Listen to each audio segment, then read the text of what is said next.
Bueno, muchas gracias nuevamente. Vamos a tratar de abordar el tema nutrición especializada en asistencia clínica y tratar de derribar algunos mitos y cambiar por alguna realidad, básicamente en lo que nosotros hacemos día a día clínicamente en el hospital, para ver cómo algunos escollos que vamos teniendo lo podemos subsanar y cómo esos mitos que nosotros o nuestros antecesores pensaron que podíamos sufrirlos, en realidad básicamente lo hemos resuelto de alguna forma u otra. Primero que nada quiero felicitarlos a ustedes por generar y consolidar un equipo de soporte nutricional multidisciplinario y obviamente agradecer la presencia mía hacia ustedes para esta ocasión. Y obviamente agradecer al Laboratorio Libre, a quien ha confiado en mi presencia, poder brindarles todo el apoyo, no técnico, sino científico para esta actividad. Vamos a poner como hoja de ruta un contexto al cual vamos a manejarnos en las primeras partes para después generar un gran tiempo de preguntas y respuestas, que eso es lo más práctico, el boliche que uno vamos a generar, ¿no es cierto? Y vamos a poner en contexto el por qué estamos utilizando insumos de soporte nutricional, porque tenemos una desnutrición hospitalaria y esa desnutrición hospitalaria tiene sus consecuencias. Vamos a ver las generalidades de la nutrición parenteral y enteral, las vías, el tipo de administración, los componentes tanto de las bolsas como de las fórmulas, la posibilidad de agregar o anexar medicamentos tanto a la nutrición parenteral como enteral, ver algún tipo de complicaciones que podemos tener y, como dije anteriormente, generar un tiempo importante de preguntas y respuestas que va a ser lo más útil, lo más práctico en esta charla. Pero obviamente nosotros tenemos que generar un lenguaje común, ¿sí? Conceptos iguales para todos para después hablar el mismo idioma. Cuando uno se pone a pensar el contexto de por qué estamos haciendo un soporte nutricional hospitalario, estamos pensando que existe una desnutrición hospitalaria, que esta es real, que en Europa se sitúa aproximadamente un 25%, que en Latinoamérica estamos alrededor de un 50% en distintos trabajos y distintas series, globalmente, mundialmente, ronda un 32%. O sea que 3 personas de cada 10 internadas van a sufrir algún tipo o van a estar en riesgo de nutrición hospitalaria, ¿sí? Obviamente que no solamente esta desnutrición hospitalaria se genera dentro del hospital, sino que hay factores de riesgo de esa desnutrición crónica que el paciente cuando ingresa ya ingresa desnutrido, ¿sí? Pero no nos podemos olvidar que existe esa famosa frase, la desnutrición relacionada con enfermedades, porque vaya sí que bien sabemos que hay enfermedades que generan desnutrición, algunas mucho y otras no tanta, pero que para algunos profesionales, algunos colegas, esta desnutrición es ignorada, no detectada y como se ignora o no se detecta, obviamente no se trata. Y que esta desnutrición en realidad genera consecuencias. Entonces la primera pregunta es, bueno, entonces tenemos un paciente que está malnutrido, lo internamos y lo contenemos adentro de nuestro hospital, adentro de nuestro sanatorio, está clínicamente, médicamente y quirúrgicamente contenido y obviamente nutricionalmente también, bajo la premisa de que todos sabemos lo que tenemos que hacer. Y en realidad es un mito, la realidad no pasa eso, ¿no es cierto? Hay distintos trabajos, y ya ahí yo puse alguno de ellos, donde conforme pasan las horas, conforme pasan los días y o semanas, el paciente se va desnutriendo delante de nosotros, salvo que empecemos a actuar en forma ordenada y organizada e impactamos sobre esa desnutrición progresiva, limitando o atenuando ese impacto. Obviamente que esto va a generar cosas no del todo buenas a nuestro paciente y cosas no buenas para el sistema de salud y obviamente para los familiares tampoco, porque el paciente malnutrido aumenta su morbilidad, aumenta la mortalidad, aumenta los días de tratamiento, ergo los días de internación hospitalaria, ¿sí? Lo que implica que al paciente le vamos a menoscabar su calidad de vida y obviamente vamos a aumentar los costos globales, tanto asistenciales, familiares, sociales y laborales, ¿sí? ¿Por qué? Porque un paciente malnutrido cicatriza menos, se infecta más, hay determinados tratamientos que no ejercen su efecto como debería ser porque se vehiculizan tanto en las proteínas o en algunos otros humores de nuestro organismo. Pero no solamente empeora eso, sino que cuando yo le estoy dando de alta a mi paciente, incremento los índices de readmisión. Entra de una forma, empeora, le doy de alta y vuelve más rápido, y capaz que en peores condiciones aún. ¿Sí? Entonces, ¿cuál es la solución? Y bueno, CAMEC en este momento es parte de esa solución, generar grupos de soporte, y Libra está apoyando en esa solución, ¿no es cierto? Los grupos de soporte interdisciplinarios, donde hay un grupo duro, ¿sí? Que siempre tiene que estar centrado en el paciente, pero conformado por médicos, conformado por nutricionistas, conformados por personal de enfermería y siempre con el apoyo de los químicos farmacéuticos que nos va a dar la asistencia en la parte accesoria, pero no por eso menos importante, del soporte nutricional. Pero obviamente estos 4 pilares no hacen cosas si no se rodean de un grupo de profesionales que van a ser el backup y el apoyo importante para esto, ¿no es cierto? A nivel hospitalario muchas veces los asistentes sociales u otras especialidades médicas, los otorrinos como especialidad quirúrgica, los endoscopistas digestivos, rehabilitación, fisioterapia, etcétera, etcétera. Y por qué no la gente de archivo, médicos que nos va después ordenar toda esa historia y guardarla adecuadamente para que podamos recurrir a ella. Estos equipos multidisciplinarios tienen una finalidad: generar guías, generar protocolos, generar educación tanto para ellos mismos como para los acompañantes familiares y el otro personal de sanatorial, y generar etapas de entrenamiento, porque a veces la teoría no es suficiente y necesitamos ver, necesitamos tocar, necesitamos conectar, que es lo que bien, por ejemplo, Fernando hizo hace unos minutos atrás, donde mostró cómo se rompían los sellos de determinada bolsa y se mezclaban para que esa bolsa sea funcionalmente útil. Pero estos equipos, aparte de eso, tienen otro cometido, ¿no es cierto? Que si nosotros empezamos a trabajarlo adecuadamente, yo puse un trabajo que es muy viejo, es del siglo pasado, pero los datos son más o menos similares, ¿no es cierto? Reduce la mortalidad, reduce el tiempo de internación, reduce la reinternación, ergo nosotros ahorramos. La plata que se ahorra por tener un equipo de soporte nutricional probablemente va a ser esa plata que le va a pagar el sueldo a sus integrantes. Este trabajo mostró que por cada dólar que gastaron recuperaron $4.2 del sistema de salud, por lo cual es mucha plata, es muchísima plata, no en un paciente, sino en los cientos y o miles de pacientes que tiene, por ejemplo, en Estados Unidos. Y los equipos de soporte nutricional nos van a guiar, nos van a moderar, nos van a ofrecer una terapia nutricional, una nutrición especial segura, ¿no es cierto? Sea tanto por vía enteral, como dijimos anteriormente, o sea por vía parenteral.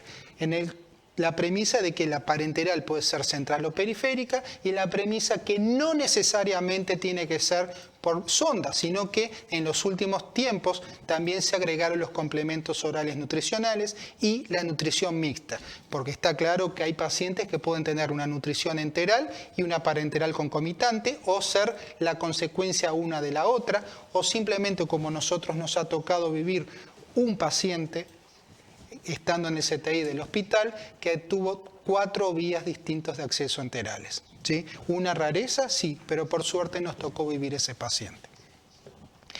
¿Con qué finalidad? Con aportar los nutrientes requeridos para cubrir todas las necesidades derivadas, tanto de la enfermedad y del metabolismo basal de ese paciente. Cosas que de la otra forma no podría estar aportándose, ¿sí? Entonces, mito o realidad.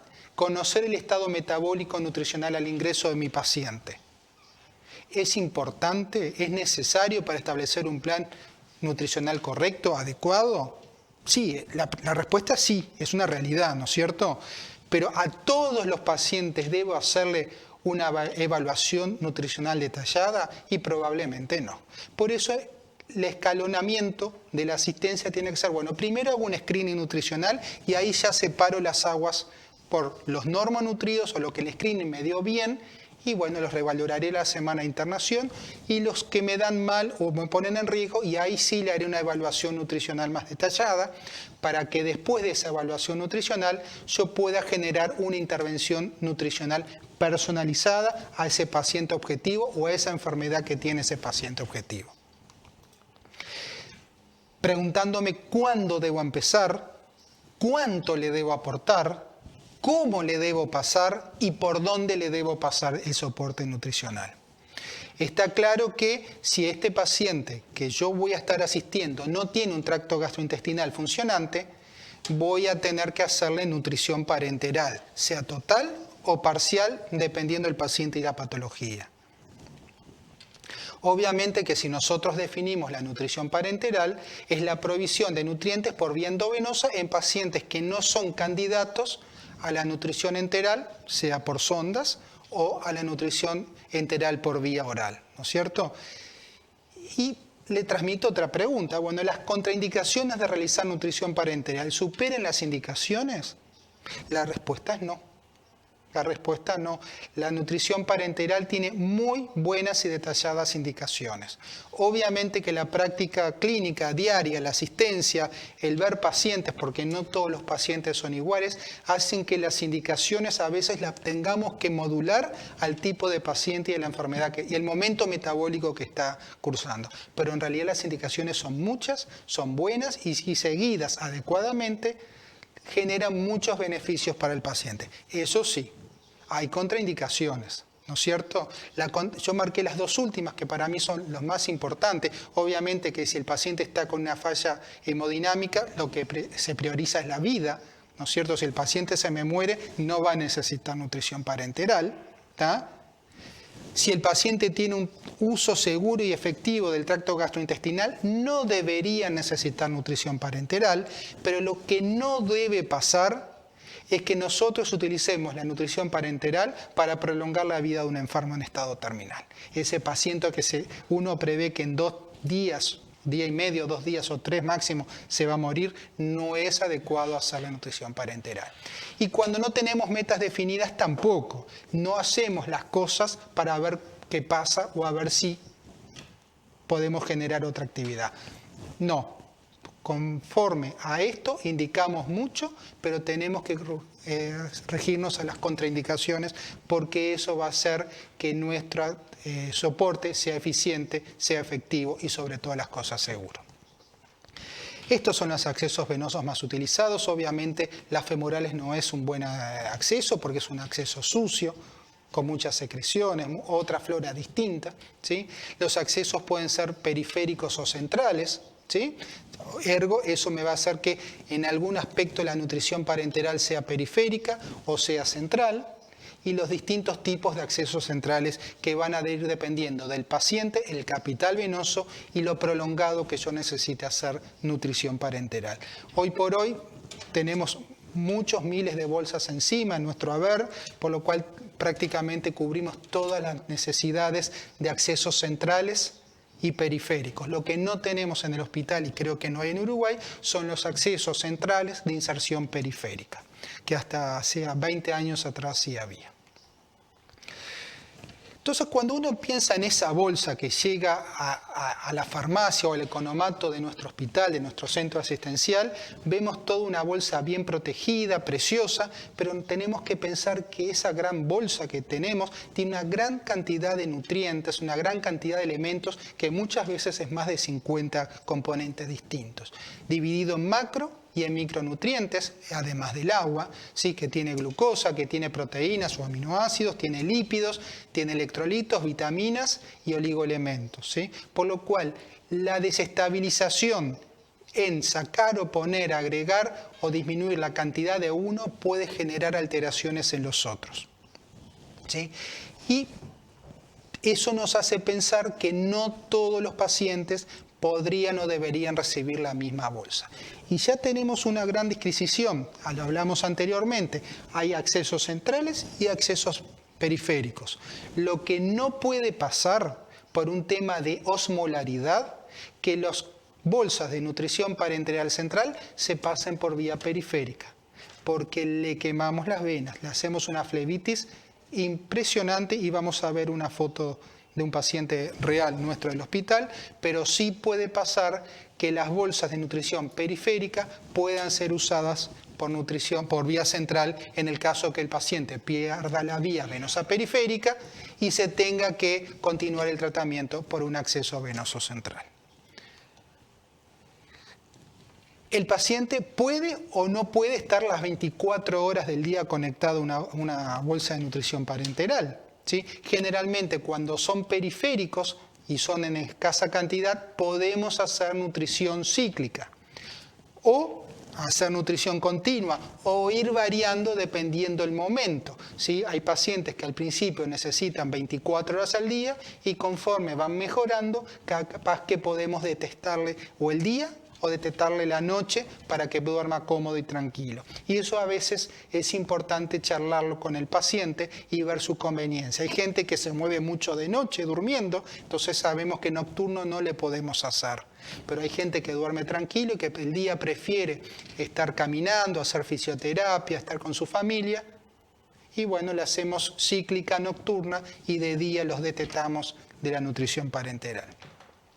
La nutrición parenteral, como dijimos, puede ser a corto o a largo plazo, ¿sí?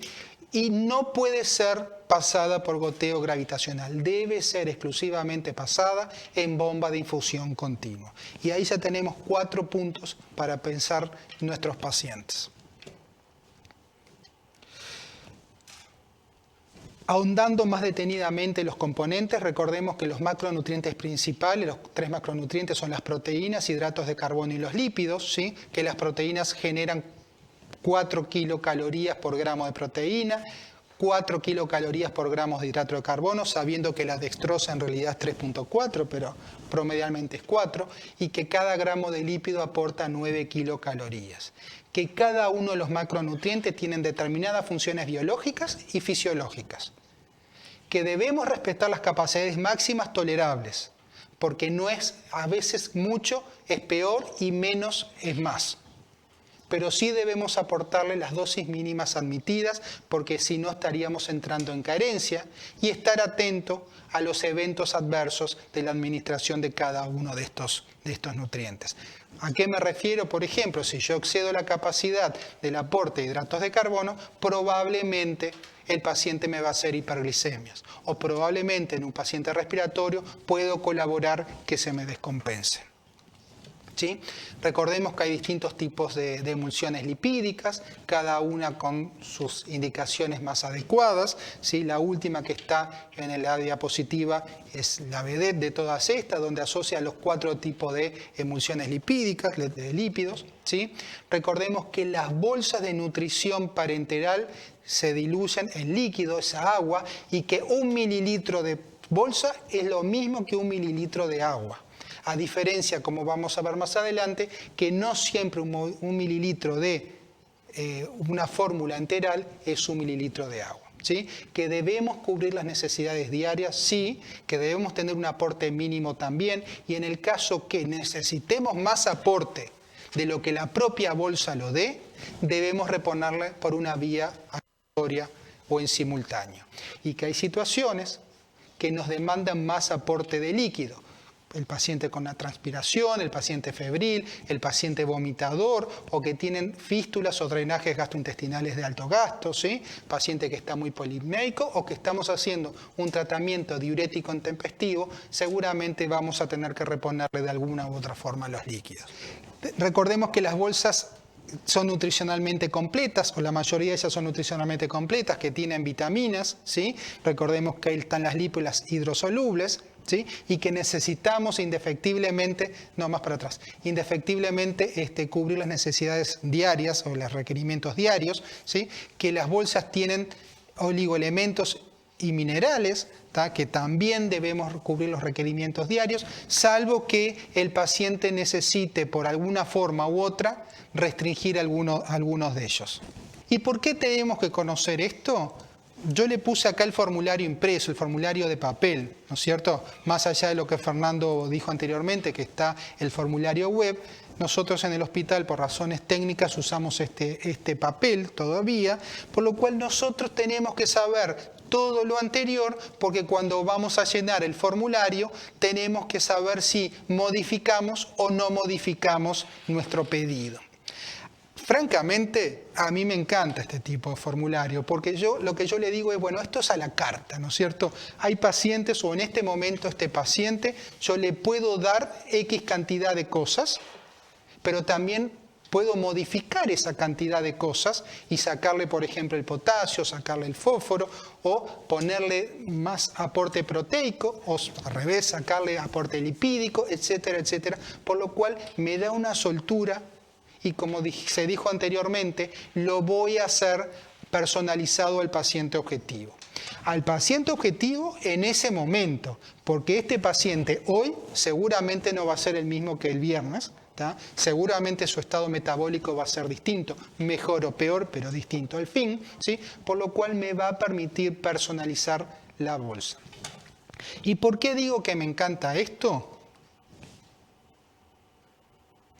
Porque están también las otras bolsas, las bolsas tricamerales. Entonces la pregunta es, bueno, ¿las bolsas de nutrición parenteral premezcladas tienen más ventajas que las bolsas tricamerales? Más allá de la predilección personal, la respuesta es sí y la respuesta es no. Sí y no a la vez, o no y sí a la vez. ¿Y por qué esta diferencia?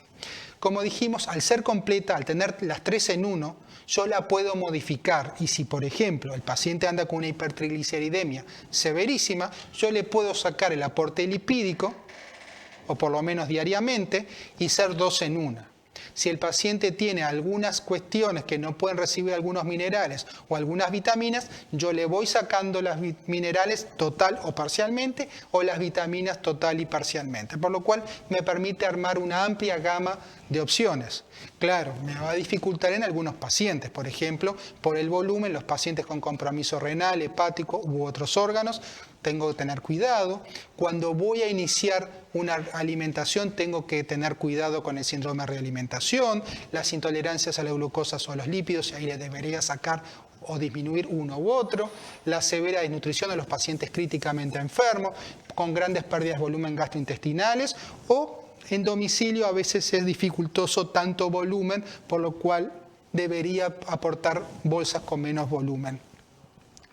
Pero la contraparte es que tenemos las bolsas tricamerales, las que mostró Fernando anteriormente, que están divididas por sellos, donde uno rompe esos sellos y se van mezclando los 3 macro, ¿sí? Que son bárbaras, son fantásticas. Por ejemplo, cuando yo tengo que iniciar una nutrición parenteral, un sábado de tarde, un domingo de mañana, un feriado no laborable, que no puedo acceder a las bolsas prontas ya traídas al laboratorio, ¿sí? ¿Con qué finalidad? Y bueno, con empezar lo más antes posible la nutrición o la terapia nutricional. Obviamente que es bárbaro porque estas bolsas no requieren refrigeración, las puedo tener almacenadas en un estante adecuado, 2 años, hasta 2 años, ¿sí? Y puedo meter mano a ellas en el momento que lo requiere. A diferencia de las otras que día a día o día por medio me están trayendo al laboratorio para poder cumplir con el soporte nutricional que yo establecí, ¿sí? Estas bolsas, como dijimos, tienen un absorbedor de oxígeno, tienen un indicador de integridad para ver que el sello, lo que le vamos a aportar, ya que pueden durar hasta 2 años, sea adecuado, pero tienen una pata floja, como por ejemplo, yo no le puedo sacar ni agregar nada, es fija, ¿sí? Tengo un volumen, por ejemplo, para una bolsa de administración periférica, un volumen de 1000 calorías con un volumen de 1000 y poquitos mililitros, ¿sí? Por lo cual, el paciente que tiene mayor requerimiento hídrico, necesito aportarle sí o sí por fuera suero. Pero además no tienen vitaminas, ¿sí? Por lo cual está bueno para empezar, pero después de unos días, para no entrar en déficit vitamínico, debería ir pasando o rotando a la otra formulación, ¿sí? Capaz que el paciente no requiere vitaminas en ningún momento de su estadía. Bueno, eso ya es una decisión del equipo tratante. Como dijimos, se puede pasar por periférico o tenemos la presentación central, que es más volumen, más osmolaridad, obviamente más calorías. Pasamos de tener 1000 calorías a 1900, ¿sí? Y un volumen de 1 litro y moneditas a 2 litros y algo de volumen total administrado. Con las mismas consideraciones, no tienen vitamina, nosotros podemos empezar en cualquier momento la utilización, pero en algún punto de esa estadía tenemos que empezar a rotar a la otra formulación que sí lo tiene. Si no, vamos a entrar en déficit. Mejor dicho, el paciente nuestro va a entrar en déficit y nosotros vamos a ser los responsables. Mito o realidad. ¿No hay inconveniente adicionar fármacos a la formulación o pasar medicación simultánea a la administración de la bolsa? ¿Qué les parece? Es un mito. La realidad es que hay inconvenientes, sí. Recordemos que son más de 50 insumos ahí en una bolsa, ¿tá? Que están armónicamente entre sí, generando una buena relación, un buen relacionamiento, pero cuando yo meto gente extraña, agentes afuera de lo que la bolsa me tiene, puedo generar incompatibilidades. Medicamentos, nutrientes, medicamentos con la bolsa propiamente dicho, con el propio plástico, etcétera, que me va a alterar la dinámica de administración, me va a alterar las interacciones farmaconutrientes, ¿sí? Y eso puede generar precipitaciones o contaminaciones o desnaturalizar algunas proteínas, lo cual hace que la fórmula de nutrición parenteral no sea tan buena como debería ser o como era antes de que yo administre el fármaco, ¿sí? Por lo cual, antes de pasar cosas, preguntemos, asesorémonos, estudiemos. ¿Sí? Nosotros, ¿qué hacemos? Ya hace muchos años que estamos en esto, llamamos siempre a CEMEPA. Che, necesito pasarle tal cosa. ¿Se puede o no se puede? No se puede. Perfecto. Sí se puede, pero corten la nutrición una hora antes, laven bien la vía, le pasan X fármaco, por ejemplo la anfotericina B, y después, una hora después, vuelvan a retomar la nutrición parenteral. Bueno, lo hemos hecho y nos ha salido bien, ¿sí? ¿Qué puede pasar? Cosas feas para nuestros pacientes si no respetamos esto. Pero a veces, ¿qué le hace una novemina? ¿Qué le hace un antibiótico? Y bueno, y la única vía que yo tengo para poder aportarle la medicación y la nutrición. Y bueno, a veces tenemos que hacer intermitente, bolos de medicamentos frente a la infusión continua de nutrientes. Entonces, bueno, suspendamos, pasamos, limpiemos o simplemente pasamos al mismo tiempo, pero siempre está bueno tener contacto con la gente, con los químicos de CEMEPA para generar menos problemas. Obviamente que cuanto más cosas pasamos, aumentamos la incidencia de complicaciones y aumentamos la incidencia de contaminaciones, ¿sí? Entonces, como consideraciones generales, obviamente cuando vamos a comer nos lavamos las manos. Obviamente que la nutrición parenteral es la comida del paciente, hay que lavarse las manos, seguir las condiciones estrictas de asepsia, ¿sí? Tener en lo posible una vía exclusiva para parenteral, no dejar la utilización de la bolsa más allá de las 24 horas. Si tenemos que descontinuarlo, bueno, y es un largo periodo, eliminemos esa bolsa y empecemos de nuevo. Si sabemos que vamos a tener el paciente, lo tenemos que trasladar al tomógrafo, trasladar al resonador o algún procedimiento y va a estar un periodo más allá de los 30 minutos, pasémoslo un glucosado al 5 o al 10% una vez suspendida.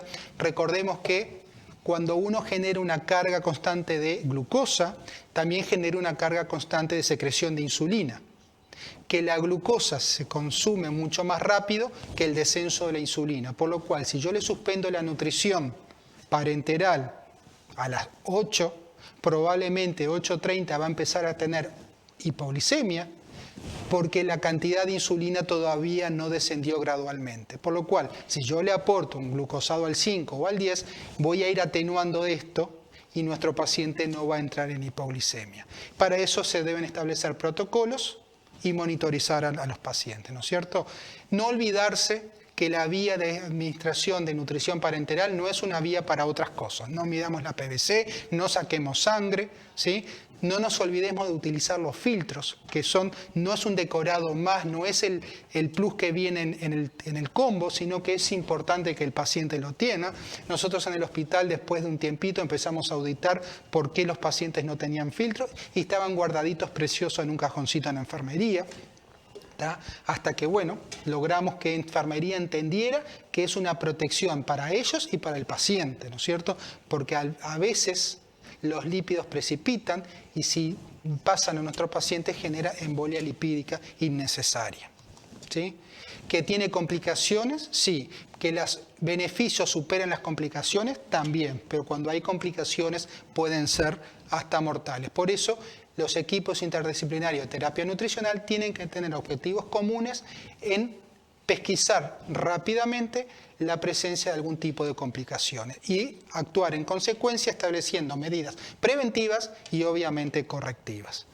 Interesante, yo quise mostrarles esta foto porque esto es del hospital, ¿sí? La bolsa esa negra que está cubriendo la bolsa de nutrición parenteral fue después de un pequeño rezongo, ¿tá? Porque cuando ustedes van a recibir las bolsas de nutrición parenteral, viene envuelta en esta bolsa de nylon blanca, que la gente interpreta que es simplemente para proteger, que es simplemente envasado, y no es envasado. Cuando uno lee este sector de la bolsa, dice fotoprotectora. Las bolsas de nutrición parenteral tienen que tener fotoprotección. Y como enfermería me tiró a la basura este tipo de bolsa, y yo los rezongué un poquitito así, me pusieron, no tuvieron la mejor idea de buscar una bolsa negra para hacer la fotoprotección, por lo cual esa chanchada que están viendo ahí es Made in Pasteur, ¿tá? Es una bolsa de basura que usaron para proteger. A tal punto que hasta me cambiaron la tubuladura y le pusieron una tubuladura fotoprotectora también. Anecdotarios, ¿sí? Las dos manos o la misma mano, las dos fotos centrales, también es un paciente del hospital, donde se trasvasó la nutrición parenteral al celular subcutáneo y le hizo una enorme quemadura química a nuestra paciente, ¿sí?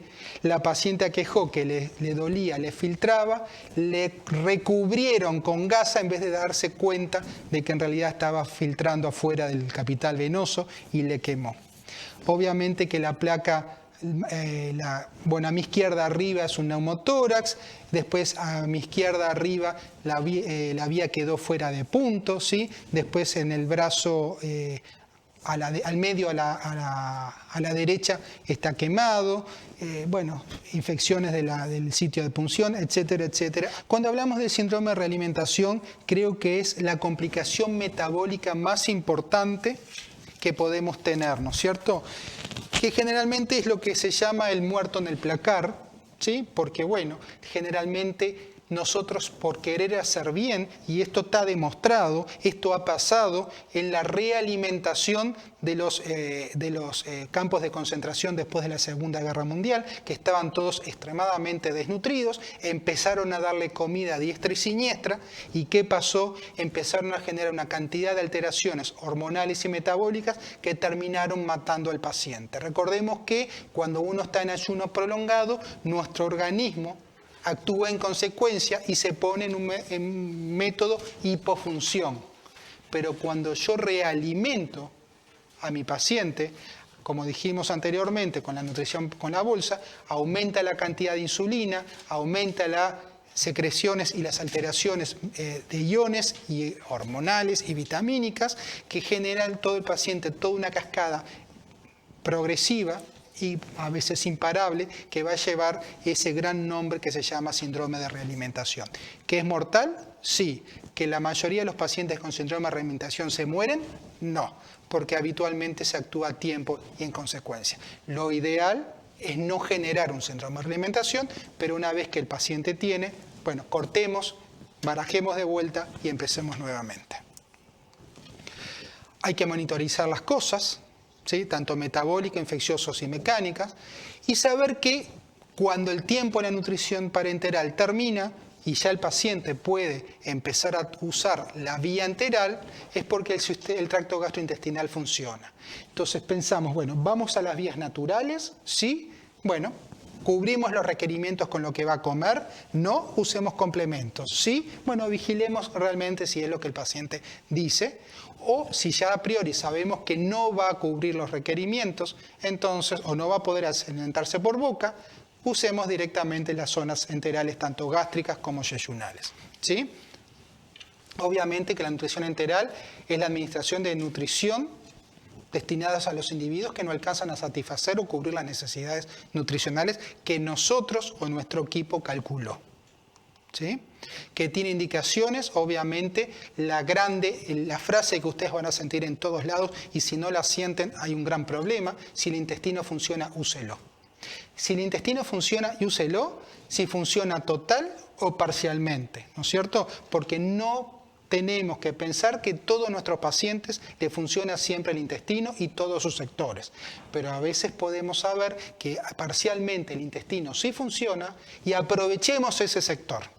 Aprovechemos el 1,5 metros que le queda al paciente con intestino recortado. O aprovechemos el 70 centímetros, como no ha pasado en el hospital, un paciente con intestino corto quirúrgico, ¿sí? Esos 70 centímetros tienen que ser optimizados adecuadamente para que el paciente pueda cubrir, no digo las necesidades, capaz que al principio, pero sí pueda cubrir la mayoría y hacer esa nutrición trófica que eso necesita. Pero también tenemos que pensar, más allá que hay indicaciones, también hay contraindicaciones, que algunas son absolutas y otras son relativas o temporales, y que a veces pueden virar de un lado a otro dependiendo de la evolución de mi paciente, ¿sí? Si el paciente puede al principio tener una contraindicación relativa y en el devenir de los días ser absoluta, o al revés, lo que al principio era absoluto, después se solucionó y pasó a ser relativo o directamente ser una indicación formal. ¿Está? Entonces, la nueva pregunta: ¿la forma de administrar nutrición enteral sí es importante según el paciente y la condición clínica? La realidad es que sí, claro que es importante, ¿no es cierto?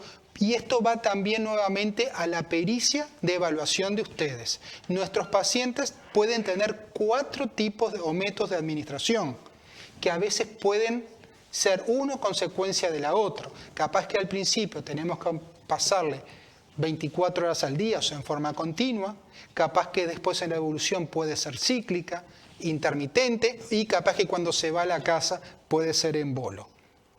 Para un lado, pero también puede ser para el otro, ¿no es cierto? Capaz que al principio empezamos con algo intermitente y no lo tolera, lo hago cíclico, tampoco lo tolera y tengo que ir al continuo, ¿sí? Por lo cual tenemos que saber que estos 4 métodos existen y nosotros debemos utilizarlos dependiendo del estado de nuestro paciente y la tolerancia. También tenemos que saber que los sistemas de administración pueden ser cerrados o abiertos. Anteriormente Fernando mostró una caramañola, ¿sí? Que bueno, que uno se trasvasaba lo que uno preparó a esa caramañola y ahí se administraba por la sonda, ¿sí? Y es un buen sistema, por ejemplo, para el domicilio, pero los sistemas cerrados son más convenientes para el ambiente hospitalario sanatorial porque llevan menos manipulación, por lo cual se van a contaminar menos, se van a infectar menos. Recordemos que nosotros somos vectores de contaminaciones, ¿tá? Por lo cual muchas veces necesitamos extremar las medidas para que no el paciente tenga diarrea y seamos nosotros, por ejemplo, los causantes de esto. Las técnicas de infusión también, por bombas de infusión continua, como mostró Gustavo hace un ratito, ¿sí? Obviamente que son seguras, es mucho más práctico para enfermería, se calibra, se pone enter y la bomba anda solita, salvo que alguna mano extraña, como nos ha pasado en el hospital, algún familiar toca, descalibra, cierra, abre y bueno, pasa pitando. O la infusión gravitacional, que no es mala para hacerlo en domicilio cuando no tenemos acceso a bombas de enterales, ¿sí? La vía de administración, o entonces en definitiva, la ubicación y el tipo de sonda va a estar determinado por el estado de conciencia y el riesgo de aspiración de mi paciente, la duración del tratamiento, las comorbilidades, las condiciones absortivas y digestivas del tracto gastrointestinal y el tipo de fórmula que yo quiero pasar, ¿no es cierto? Pero siempre debo corroborar la ubicación de las sondas antes de empezar a infundirlo. Porque nos hemos llevado sorpresas, la vida da sorpresas, sorpresa nos da la vida, y pacientes que creemos que están bien, hacemos la complicación nosotros. ¿Está? La otra pregunta que nos lleva a ser, bueno, ¿cuánto tiempo, no es cierto? ¿Será más de un mes o será menos de un mes? ¿Y nuestro paciente tendrá riesgo o no tendrá riesgo de aspiración pulmonar? ¿Podemos usar una sonda nasogástrica o yeyunal o tenemos que ir directamente a una gastrostomía o yeyunostomía si así correspondiese? ¿Está? Entonces, la realidad o el mito nuevamente, las fórmulas enterales son todas similares y la realidad es que no. La realidad es que no. La realidad es que cuando uno prepara una fórmula enteral, simplemente es la suma de un soluto con un solvente, y eso da la solución. La solución que cuanto más soluto tengo, menos solvente voy a tener para generar un mismo volumen. Y esto tiene que ser importante porque cuando ustedes prevean la hidratación de este paciente, van a saber que el 100% de la fórmula, o sea, 1 litro de X fórmula, seguramente no va a ser 1 litro de agua, va a ser 800, 850, 750, por lo cual si uno no prevé eso, va a entrar en déficit hídrico día a día, y a veces en la suma de la semana son 1,5 litros, 2 litros de agua menos que recibió nuestro paciente. Por lo cual es importante una selección adecuada para que podamos cumplir la meta nutricional y obviamente para que la terapia nutricional sea exitosa.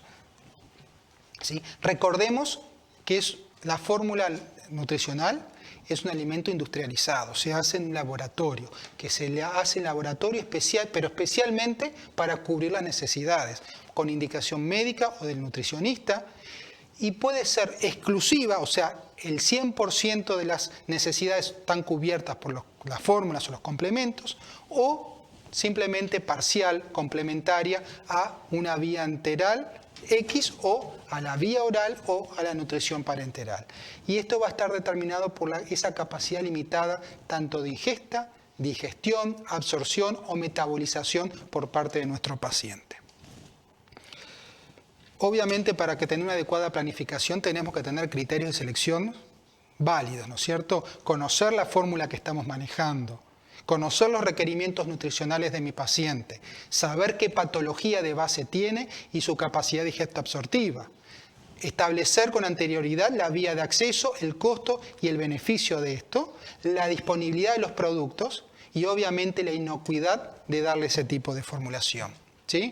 Hay fórmulas pueden ser clasificadas en poliméricas, oligo y monoméricas, dado por el estado físico de la proteína, por la osmolaridad, la complejidad de los nutrientes, la densidad calórica, la composición, fuente y cantidad de los nutrientes, etcétera, etcétera.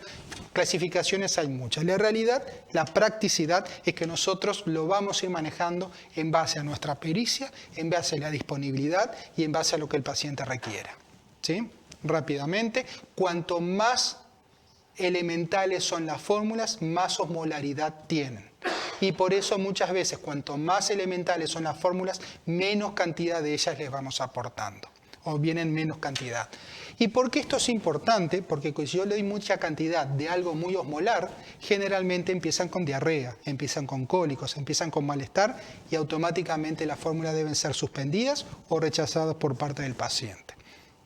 ¿Sí? Recordemos que los complementos son completos, recordemos que los suplementos no son completos, sino suplementan, ¿tá? Y recordemos que muchas veces nuestros pacientes necesitan determinados nutrientes, determinados módulos proteicos o módulos de hidrato de carbono, ¿sí? O módulos vitamínicos o algún micronutriente, ¿sí? Por lo cual estos módulos pueden ser aportados o deben ser aportados concomitantemente, ¿sí?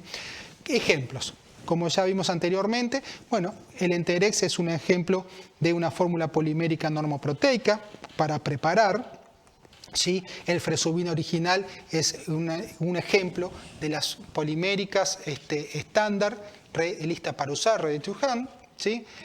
Las fórmulas poliméricas hipercalóricas, por ejemplo, el Enterex Plus es uno de ellos, ¿sí? El Fresubin Energy Fibra, la diferencia de los anteriores que por ejemplo, el Fresubin original, es hipercalórica, normoproteica, pero tiene fibra, ¿sí? Es 1.5 calorías por mililitro, a diferencia del anterior que era 1 caloría por mililitro, ¿sí? Hay fórmulas oligoméricas, por ejemplo, el Immunex Plus, ¿sí? Hay fórmulas especiales, por ejemplo, para pacientes con dolencias hepáticas que requieren una suplementación, un complemento nutricional, pero que no hagamos daño tanto a su hígado como a su cerebro, ¿sí?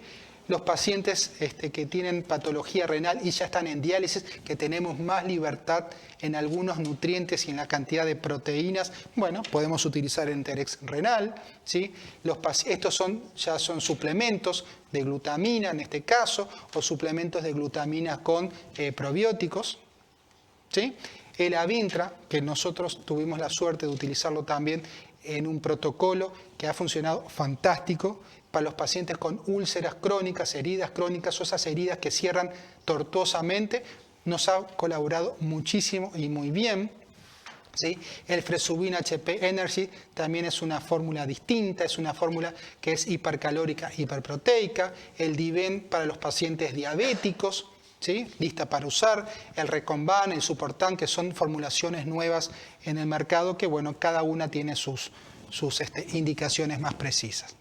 Pero recordemos que hay complicaciones de la nutrición enteral, ¿sí? Que muchas veces son mecánicas, otras veces son infecciosas, gastrointestinales, metabólicas y, cómo no, olvidarnos las complicaciones psicológicas. Imagínense una persona joven tener una gastrostomía y andar por la vida con una gastrostomía. ¿Cómo tenemos que ayudar a ese paciente? O la paciente no tan joven que por H o por B necesita tener una sonda puesta por un tiempo prolongado, la distorsión de la imagen corporal. Estas son imágenes, algunas son imágenes de nuestro hospital, la inferior izquierda y la inferior del medio son de nuestro hospital, las otras quería mostrarle, por ejemplo, vean la inferior derecha cómo está enrollada la sonda, ¿sí? Vean cómo lastimó el área de la nariz, la superior derecha, y la inferior, la superior izquierda, también cómo se enrolló la sonda y dónde descargaría la punta de la sonda. Por lo cual vuelvo al principio, o lo que dije anteriormente, lo importante de corroborar la posición de la sonda inmediatamente antes de iniciar la nutrición enteral. También por una cuestión legal, ¿sí? Si yo sé que estoy haciendo las cosas bien, si lo hice bien y hay alguna complicación que puede haberla, bueno, sepamos, señor juez, nosotros empezamos bien, continuamos bien, pero después se complicó. Esto también son fotos, no todas fotos nuestras.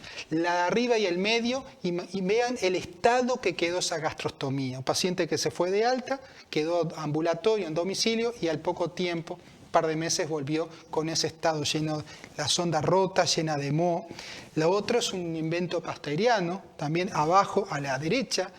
Como no coaptaba bien, quisieron cortar una jeringa de insulina, esas de 1 centímetro, cortaron un lado, cortaron otro, hicieron un anexo para colocar la tubuladora. Esas cosas, así como la bolsa de basura, por suerte tenemos el orgullo de decir que son del Pasteur.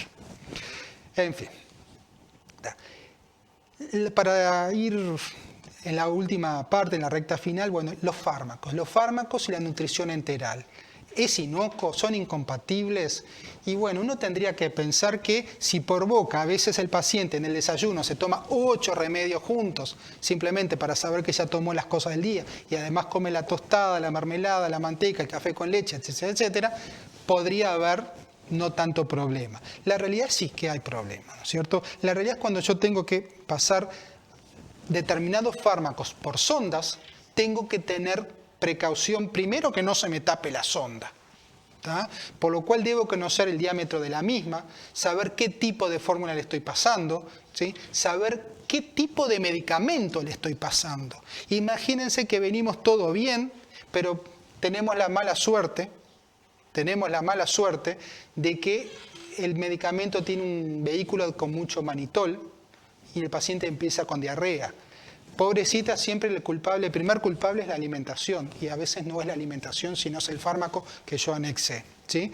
Recordemos que los medicamentos con cubierta entérica, los de liberación prolongada, los retard, etcétera, o los efervescentes o los sublingual, son para utilizar en esas vías y no debemos utilizarlos por vías distintas. Tampoco vale romper una ampollita de X medicamento, diluirla y pasársela por la sonda, porque está hecho para pasar por vía intramuscular o intravenosa y no por vía enteral. ¿tá? Los que tienen cubierta LP o retard, etcétera, no rompamos esas cubiertas, porque a veces hacemos picos y tenemos rápidamente descargado el paciente en poquito tiempo. Si son retard, si son de liberación controlada, es para que lentamente el paciente tenga una cantidad muy estable de medicamentos. Si rompemos eso, generamos alteraciones. Lavemos la sonda antes y lavemos la sonda después, ¿sí? Es una forma de proteger a nuestra sonda. Y bueno, ya con esto yo creo que ya quemé bastante la cabeza con tanta información. Para concluir, bueno, que la desnutrición hospitalaria es una realidad que trae complicaciones, que aumenta la mortalidad de nuestros pacientes y obviamente los costos. Que tanto la nutrición enteral y parenteral son unas excelentes herramientas terapéuticas, son seguras y optimizadas para cada paciente, siempre y cuando lo haga un equipo responsable que sepa del tema y que se forme en el tema. Cada institución debería tener protocolos o guías y obviamente ser conducidos por equipos interdisciplinarios en terapia nutricional, y que las complicaciones suelen ser más graves con la nutrición parenteral que tanto con la nutrición enteral. Nuevamente, quiero agradecer a CAMEC la oportunidad y felicitarlos por generar y optimizar un grupo de soporte interdisciplinarios. Gracias nuevamente al Laboratorio Libra por confiar en mi persona, que podía ser la persona más idónea en darles esta actividad. Y obviamente a la figura de Fernando también, que fue que me invitó a lo mismo. Quedo a su disposición, tiene mi email, y si necesitan alguna consulta, quedo a las órdenes. Fernando tiene mi celular, se comunican con él y él les pasa cualquier duda o comentario que tengan. Gracias.